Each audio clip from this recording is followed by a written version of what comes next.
শুভ সকাল বন্ধুরা। আজ হলো 19 জানুয়ারি সোমবার। আজকের সকালের বিশেষ বিশেষ খবর হলো, বদরুদ্দিন আজমল সংবাদ মাধ্যমের সঙ্গে যাই বলুন না কেন, এআইইউডিএফ এর সঙ্গে কোনো রাজনৈতিক বোঝাপড়া বা সম্পর্ক নেই কংগ্রেসের, এবং ভবিষ্যতে সেটা হবেও না। এই মন্তব্য করেছেন প্রদেশ কংগ্রেসের সভাপতি গৌরব গগৈ। আসাম প্রদেশ কংগ্রেস কমিটি নতুন বছর শুরু করেছে নতুন পরিকল্পনা, নতুন রাজনৈতিক যোগাযোগের মাধ্যমে রাজ্য জুড়ে মানুষের সাথে পুনরায় সংযোগ স্থাপনের লক্ষ্যে। নলবাড়ির পর প্রদেশ কংগ্রেস সভাপতি গৌরব গগৈ রবিবার মুখ্যমন্ত্রী হিমন্ত বিশ্ব শর্মার নির্বাচনী এলাকার অন্তর্গত শুয়ালকুচিতে দলের প্রচার কর্মসূচি শুরু করেছেন। আসন্ন নির্বাচনের আগে কংগ্রেস গুরুত্বপূর্ণ এলাকায় নির্বাচনী প্রচার জোরদার করায় এই সফরকে রাজনৈতিকভাবে তাৎপর্যপূর্ণ হিসেবে দেখা হচ্ছে। শুয়ালকুচিতে অনুষ্ঠানের আগে গৌরব গগৈ দলের বেশ কয়েকজন সিনিয়র নেতার সাথে আগিয়াটুরির ঐতিহাসিক শ্রী শ্রী গণেশ মন্দিরে প্রার্থনা করেন। প্রার্থনার পর নেতারা পদযাত্রায় শুয়ালকুচির দিকে রওনা হন এবং যাত্রাকালে স্থানীয় জনগণ ও দলের কর্মীদের সাথে মত বিনিময় করেন। গত লোকসভা নির্বাচনে এআইইউডিএফ এর বরাডবির পর কংগ্রেসের সঙ্গে জোট বেঁধে রাজনৈতিক সমীকরণ বদলের যে চেষ্টা চলছে তা সম্পূর্ণ ভিত্তিহীন বলে মন্তব্য করেন তিনি। নলবাড়ি সমষ্টির পর গৌরব গগৈ এদিন হাজো শুয়ালকুচি এলাকায় প্রাক নির্বাচনী প্রচার চালান। হাজো শুয়ালকুচিতে আয়োজিত সভায় গৌরব গগৈর পাশাপাশি উপস্থিত ছিলেন আসাম প্রদেশ কংগ্রেসের প্রাক্তন সভাপতি ভূপেন বোরা। সভামঞ্চে হাতে হাত ধরো, নতুন বড় আসাম গড়ো স্লোগানে মুখরিত হয়ে ওঠে। বক্তব্য রাখতে গিয়ে গৌরব গগৈ মুখ্যমন্ত্রী হিমন্ত বিশ্ব শর্মাকে তীব্র আক্রমণ করে বলেন, আসামের মানুষকে একের পর এক মিথ্যা প্রতিশ্রুতি দেওয়া হয়েছে। ছয় জনগোষ্ঠীকে জনজাতিকরণের আশ্বাস, অঙ্গনওয়াড়ি ও এনএইচএম কর্মীদের সহায়তার কথা বাস্তবে পূরণ হয়নি একটিও। গৌরব গগৈ আরও বলেন, কংগ্রেস ক্ষমতায় এলে অবৈধভাবে গড়ে তোলা সম্পত্তির বিরুদ্ধে কঠোর ব্যবস্থা নেওয়া হবে এবং সেই সম্পদ দরিদ্র মানুষের কল্যাণে ব্যবহার করা হবে। স্কুল বন্ধ করে মদের দোকান খোলার সংস্কৃতি বন্ধ করে শিক্ষা ব্যবস্থাকে অগ্রাধিকার দেওয়ার প্রতিশ্রুতিও দেন তিনি। তার দাবি, প্রয়াত মুখ্যমন্ত্রী তরুণ গগৈর শাসন আমলে রাজ্যে শান্তি ও নিরাপত্তা ছিল, যা বর্তমান সরকারের আমলে ভেঙে পড়েছে। পরে সংবাদ মাধ্যমের সঙ্গে কথা বলতে গিয়ে গগৈ বলেন যে আসন্ন নির্বাচনের প্রার্থীদের বিষয়ে সিদ্ধান্ত দলের স্ক্রিনিং কমিটি নেবে। তিনি স্পষ্ট করে বলেন যে কমিটির সিদ্ধান্ত অনুসারে প্রার্থীদের তালিকা চূড়ান্ত করা হবে। তিনি আরও জানান, সর্বভারতীয় কংগ্রেস নেত্রী প্রিয়াঙ্কা গান্ধীকে ইতিমধ্যেই স্ক্রিনিং কমিটির নেতৃত্বের দায়িত্ব দেওয়া হয়েছে। এদিকে মুখ্যমন্ত্রীকে কটাক্ষ করে গৌরব গগৈ বলেন, আসাম কোনো একক ব্যক্তি বা পরিবারের নয়, বরং আসাম হলো জাতি ধর্ম নির্বিশেষে সকলের। তিনি জোর দিয়ে বলেন, কংগ্রেস অন্তর্ভুক্তিমূলক রাজনীতিতে প্রতিশ্রুতিবদ্ধ। সম্ভাব্য রাজনৈতিক জোট সম্পর্কে প্রশ্নের জবাবে গগৈ স্পষ্ট বলেন, কোনো পরিস্থিতিতেই বদরুদ্দিন আজমলের নেতৃত্বাধীন এআইইউডিএফ এর সঙ্গে কোনো নির্বাচনী জোট বা বোঝাপড়া হবে না। তিনি পুনর্ব্যক্ত করেন যে কংগ্রেস নিজস্ব শক্তিতে নির্বাচনে লড়বে। অপরদিকে আসন্ন বিধানসভা নির্বাচনে বিজেপিকে হারানোর স্বার্থে কংগ্রেসের সঙ্গে মিত্রতার জন্য তৈরি রয়েছেন বলে উল্লেখ করেন এআইইউডিএফ এর সুপ্রিমো তথা ধুবড়ীর প্রাক্তন সাংসদ বদরুদ্দিন আজমল। রবিবার এক অনুষ্ঠানে আজমল বলেন, কংগ্রেসের সঙ্গে মিত্রতার প্রশ্নে এখনও আশাবাদী তিনি। এক্ষেত্রে কংগ্রেস এগিয়ে এলে তার দল বিনা বাক্যবে তৈরি। বঙ্গাইগাঁও জেলার যোগীগুপা অঞ্চলের বালাপাড়ায় নবনির্মিত মুফতি আব্দুল হক মরকজ একাডেমি বিদ্যালয়ের উদ্বোধনী অনুষ্ঠানে উপস্থিত হলে সংবাদ মাধ্যমের প্রতিনিধিদের সামনে কংগ্রেস এআইইউডিএফ এর সম্ভাব্য মিত্রতা সম্পর্কে উত্থাপিত প্রশ্নের উত্তরে আজমল বলেন যে বিজেপি বিরোধী দলগুলির মধ্যে ঐক্যমত্য হলেই আসামে বিজেপিকে পরাস্ত করা সম্ভব, তবে বিরোধীরা নিজেদের মধ্যে ভাগ ভাগ হয়ে থাকলে বিজেপিকে হারানো অসম্ভব। আজমল বলেন, আসামে বিজেপিকে রোধ করার সূত্র একটি আছে, সেটা হলো বিরোধী ঐক্য। যদি কংগ্রেস আন্তরিকভাবে মিত্রতার জন্য এগিয়ে আসে তাহলে আমরা 100% বিবেচনা করব, তবে কংগ্রেস যদি মিত্রতা না চায় তাহলে আমরা একার শক্তিতে নির্বাচনে অবতীর্ণ হব। এআইইউডিএফ সুপ্রিমো বলেন, রাজ্যে বর্তমানে এআইইউডিএফ দলের জনসমর্থন উল্লেখযোগ্যভাবে বৃদ্ধি পেয়েছে। এদিকে আমসুর প্রাক্তন সভাপতি রেজাউল করিম সরকার সম্পর্কে আজমল বলেন, কংগ্রেসে যোগদান করার প্রায় 12 ঘন্টা পূর্বে তিনি সরকারের সঙ্গে যোগাযোগ করেছিলেন। তখনই তাকে দলবদল না করার পরামর্শ দিয়েছিলেন তিনি।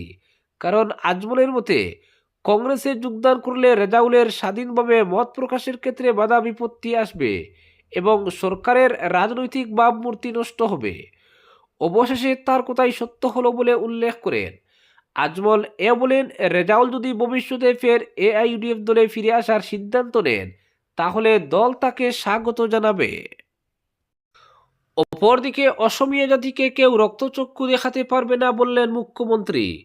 26-এ সরকার গড়ে মোদীকে সম্মান, আসামকে ভারতের শ্রেষ্ঠ রাজ্য হিসেবে প্রতিষ্ঠার অঙ্গীকার। গত 5 বছরের কার্যকালে প্রগতির দুরন্ত গতিতে ছুটছে আসাম। দ্রুত বিকাশের লক্ষ্যে একের পর এক প্রকল্প হচ্ছে। আবার অসমীয়া জাতির অস্তিত্ব রক্ষার কাজও করে যাচ্ছে সরকার। তাই মুখ্যমন্ত্রীর দাবি, অসমীয়া জাতি এখন অটল, অবিচল, আত্মবিশ্বাসী জাতিতে পরিণত হয়েছে। অসমীয়াদের এখন আর কেউ লাল চোখ দেখাতে পারবে না। লাল চোখ দেখালে জমি থেকে উচ্ছেদের জন্য মরণপণ লড়াইয়ের প্রস্তুতি রয়েছে অসমীয়া জাতি। রবিবার কলিয়াবরের মৌচন্দা পোতারের বিশাল জনসভায় প্রধানমন্ত্রীর সামনে অসমীয়া জাতির স্বাভিমান রক্ষার এই দৃঢ় অঙ্গীকার করেন মুখ্যমন্ত্রী হিমন্ত বিশ্ব শর্মা। আসামের দ্রুত গতিতে এগোনোর কৃতিত্ব মোদীকে দিয়ে তিনি বলেন, অসমীয়া জাতিকে সম্মানিত করেছেন মোদী। বাগলুম্বা থেকে বিহু, জুমুর থেকে লাচিত বরফুকন, অসমীয়া জাতিকে প্রতিষ্ঠা করতে অদ্ভুত সহযোগিতা করেছেন মুখ্যমন্ত্রী হিমন্ত। অসমীয়া জনগণ আপনাকে কখনোই ভুলবে না। 26-এর ভোটে ফের সরকার গঠন করে সম্মান জানানো হবে মোদীকে। আসামের প্রগতির কথায় আবেগ বিহ্বল হয়ে মুখ্যমন্ত্রী বলেন, ভাষা নেই আমার। মুখ্যমন্ত্রী হয়ে ভাবিনি ব্রহ্মপুত্রের উপর একের পর এক সেতু হবে, প্রত্যেক জেলায় মেডিকেল কলেজ হবে, কল্পনাও করতে পারিনি। প্রতিটি জেলায় বিশ্ববিদ্যালয়, ব্রহ্মপুত্রের নিচে গহপুর নুমলিগড় টানেল, শিলচর গুয়াহাটির মধ্যে 22,000 কোটির expressway, Guwahati ring road, Kaziranga elevated corridor হবে, কল্পনা করতে পারিনি আমি। কিন্তু কামাখ্যা শঙ্করদেবের আশীর্বাদ এবং আসামের মানুষের সহযোগিতায় নতুন দিগন্তে পৌঁছেছে আসাম। প্রধানমন্ত্রীর হাতে কাজিরাঙ্গায় এলিভেটেড করিডোর নির্মাণের ভূমি পূজন করা হলেও কংগ্রেস সাংসদ গৌরব গগৈ আগেই এর বিরোধিতা করেছেন। তার মতে কাজিরাঙ্গায় সুউচ্চ ওভারব্রিজের প্রয়োজন নেই। তাই গৌরবকে জবাব দিয়ে মুখ্যমন্ত্রী বলেন, বিরোধিতা করতে থাকুন গৌরব, কিন্তু আকাশ ছোঁয়ার স্বপ্ন দেখেছে আসাম, আকাশ ছুবেই। পাকিস্তানের এজেন্টের কাছে আত্মসমর্পণ করবে না অসমীয়া জাতি। অচেনাকি লোকের কাছে আত্মসমর্পণ করবে না। উল্লেখ্য, অচেনা বলতে মিয়া মুসলমানদের বুঝান তিনি। অচেনা লোকদের চ্যালেঞ্জ করে মুখ্যমন্ত্রীর মুখে দৃঢ়তা। অচেনা লোকদের উচ্ছেদ করে বরদরবায় শঙ্করদেবের জন্মস্থানকে পুনর্নির্মাণ করা হয়েছে। কাজিরাঙ্গায় উচ্ছেদ করে নির্মাণ করা হবে এলিভেটেড করিডোর। এটা নতুন আসাম, নতুন দিগন্ত। মোদীর নেতৃত্বে অসমীয়া জাতি এখন অটল, অবিচল। নতুন করে নির্মাণ করে ভারতের মধ্যে সর্বশ্রেষ্ঠ রাজ্য হিসেবে প্রতিষ্ঠা করব আসামকে। 7,000 কোটি টাকা ব্যয়ে করিডোর নির্মাণের কথা জানিয়ে তিনি বলেন, কাজিরাঙ্গার বন্যপ্রাণী সুরক্ষিত করতে 7,000 কোটির অনুমোদন দেবেন মোদী, কেউ কল্পনা করতে পারেনি। কিন্তু মোদী আসামকে এই উপহার দিয়েছেন। তার নেতৃত্বে আসাম সেমিকন্ডাক্টর শিল্প পেয়েছে, বাঁশ থেকে তেল উৎপাদন করা শিখেছে, বিশাল সার কারখানা হচ্ছে আসামে। মোদীর আশীর্বাদে জাতির স্বাভিমান রক্ষা করতে শিখেছে অসমীয়া। চড়াইদেউ মৈদাম বিশ্ব ঐতিহ্য ক্ষেত্র হয়েছে, অসমীয়া ভাষা ধ্রুপদী ভাষা হয়েছে, স্থাপিত হয়েছে লাচিতের প্রতিমূর্তি। তাই অসমীয়া জাতি এখন অটল, অবিচল, আত্মবিশ্বাসী জাতি, কেউ লাল চোখ দেখাতে পারবে না। অপরদিকে রাজ্যসভায় ঝুলে রয়েছে 19 সরকারি বিল। 3 দশক পুরনো জনসংখ্যা নিয়ন্ত্রণ প্রস্তাব তালিকায় রাজ্যসভায় এখনো পর্যন্ত 19টি সরকারি বিল ঝুলে রয়েছে। এর মধ্যে সবচেয়ে পুরনো বিলটি জনসংখ্যা নিয়ন্ত্রণ সংক্রান্ত, যা 1992 সালে পেশ করা হয়েছিল। 3 দশক পুরনো এই বিলের প্রস্তাবে বলা হয়েছিল, রাষ্ট্র জনসংখ্যা নিয়ন্ত্রণ ও ছোট পরিবারকে উৎসাহিত করবে এবং মৌলিক কর্তব্যে ছোট পরিবার গ্রহণের বিষয়টি অন্তর্ভুক্ত করা হবে। এমনকি প্রস্তাব ছিল কোনো সাংসদ বা বিধায়কের দুইয়ের বেশি সন্তান থাকলে তাকে অযোগ্য ঘোষণা করা হবে। ঝুলে থাকা বিলগুলির মধ্যে রয়েছে দিল্লি বাড়া সংশোধনী বিল 1997, যা দিল্লি বাড়া আইন 1995 সংশোধনের উদ্দেশ্যে আনা হয়েছিল, তবে বাড়াটে ও বাড়িওয়ালাদের বিরোধিতায় তা আটকে যায়। সরকার যেখানে নতুন সিট বিল 2025 আনতে কাজ করছে, সেখানে ঝুলে রয়েছে সিটস বিল 2004। এর লক্ষ্য ছিল বিক্রয়, আমদানি ও রফতানির জন্য বীজের গুণমান নিয়ন্ত্রণ এবং মানসম্পন্ন বীজ উৎপাদন ও সরবরাহ নিশ্চিত করা। এছাড়াও ঝুলে রয়েছে আন্তঃরাজ্য অভিবাসী শ্রমিক অর্থাৎ চাকরি ও পরিষেবার শর্তাবলী নিয়ন্ত্রণ সংশোধনী বিল 2011, যা তৎকালীন শ্রমমন্ত্রী মল্লিকার্জুন খাড়গে পেশ করেছিলেন। ইউপিএ 2 আমলে আনা বিলগুলির মধ্যে রয়েছে বিল্ডিং ও অন্যান্য নির্মাণ শ্রমিক সম্পর্কিত আইন সংশোধন বিল 2013, এমপ্লয়মেন্ট এক্সচেঞ্জেস অর্থাৎ শূন্যপদের বাধ্যতামূলক বিজ্ঞপ্তি সংশোধন বিল 2013 এবং তৃতীয়বারের মতো তফসিলি জাতি ও উপজাতির প্রতিনিধিত্ব পুনর্বিন্যাস বিল 2013। এনডিএ আমলে আনা বিলগুলির মধ্যে রয়েছে সংবিধানের 125তম সংশোধনী বিল 2019, যার লক্ষ্য ছিল উত্তর পূর্বে উপজাতি স্বায়ত্তশাসন জোরদার করা।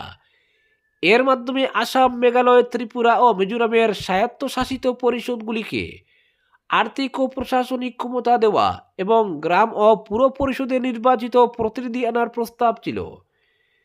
একই সঙ্গে রয়েছে অপ্রবাসী ভারতীয়দের বিবাহ নিবন্ধন বিল 2019। সবচেয়ে নতুন ঝুলে থাকা বিল হল পেস্টিসাইড ম্যানেজমেন্ট বিল, যা 2020 সালে পেশ করা হয়েছিল। অপরদিকে মাটির নিচ থেকে গৌরাঙ্গ উদ্ধারের ঘটনায় দ্বিতীয় বৃন্দাবনে পরিণত বালিকান্দি গ্রাম। বালিকান্দি গ্রামে গৌরাঙ্গ মহাপ্রভুর আবির্ভাবকে কেন্দ্র করে এখনও রহস্য অব্যাহত। এখনও প্রতিদিন চলছে পূজা অর্চনা, তৎসঙ্গে ভিড়ছেন দর্শনার্থীরা। রবিবার সকালে হাইলাকান্দির বালিকান্দি বাগানে মাটি থেকে উদ্ধার হওয়া গৌরাঙ্গ মহাপ্রভুকে এলাকার জগন্নাথ মন্দিরে এনে স্নান অভিষেক করানো হয়। তারপর মহাপ্রভুকে নিয়ে নগর কীর্তন করা হয়। এরপর পুনরায় মন্দিরে এসে মহাপ্রভুকে ভোগ নিবেদন করা হয়। দুপুরের গ্রামের শতাধিক ভক্তবৃন্দ মহাপ্রসাদ গ্রহণ করেন। সব মিলিয়ে উৎসবমুখর পরিবেশের সৃষ্টি হয় মন্দিরে। বালিকান্দি গ্রাম যেন পরিণত হয়েছে দ্বিতীয় বৃন্দাবনে। উল্লেখ্য, শিরিশপুর জিপির অন্তর্গত বালিকান্দি চা বাগান এলাকায় বুধবার মকর সংক্রান্তির রথযাত্রার সময় উক্ত এলাকায় এই অলৌকিক ঘটনা পরিলক্ষিত হয়। জানা যায়, বুধবার আনুমানিক 3:30টার সময় মকর সংক্রান্তি উপলক্ষে যখন বালিকান্দি নাচগড় থেকে রথযাত্রা বের হয়ে বালিকান্দি পিএইচির কাছে আসার পর হঠাৎ রথের উপর থেকে নাচগড় মন্দিরের পুরোহিত লক্ষ্মীপ্রসাদ বৈষ্ণব অসুস্থতা বোধ করলে তাকে রথ থেকে নিচে নামানোর পর তিনি একটা জায়গা দেখিয়ে সেখানে মাটি খুঁড়ে গৌরাঙ্গ মহাপ্রভুর মূর্তি বের করার কথা বলেন। তারা আরও জানান যে বালিকান্দি চাবাগান নাচগড় মন্দিরের পুরোহিত লক্ষ্মীপ্রসাদ বৈষ্ণব এর আগে কয়েকবার তাদের বলেছিলেন যে তিনি 2-3 মাস ধরে স্বপ্নে মহাপ্রভু গৌরাঙ্গের ঠাকুরের মূর্তি এই এলাকার মাটির তলে আছে বলে জানতে পেরেছেন। এরপর পুরোহিত লক্ষ্মীপ্রসাদ বৈষ্ণবের বলা মতে তার দেখানো জায়গায় মাটি খোঁড়ার পর অলৌকিকভাবে গৌরাঙ্গ মহাপ্রভু ঠাকুরের মূর্তি বের করা হয়।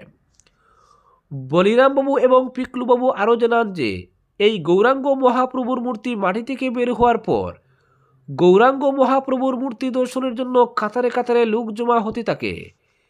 এরপর হিন্দু ধর্মের রীতি অনুসারে গৌরাঙ্গ মহাপ্রভুর মূর্তিকে স্নান করিয়ে পবিত্রভাবে স্থানীয় এক সনাতনী বাইয়ের ঠাকুর করে রাখা আছে। পরবর্তীতে মূর্তিটিকে বালিকান্দি চা বাগান নাচগড়ে মন্দিরের মধ্যে প্রতিস্থাপন করা হবে। বালিকান্দি এলাকায় এই অলৌকিকভাবে গৌরাঙ্গ মহাপ্রভু ঠাকুরের মূর্তি মাটির ভেতর থেকে বের হওয়ার ঘটনাটি নিয়ে এলাকায় জোর চর্চা চলছে। আজকের বিশেষ সংবাদ এখানেই সমাপ্ত।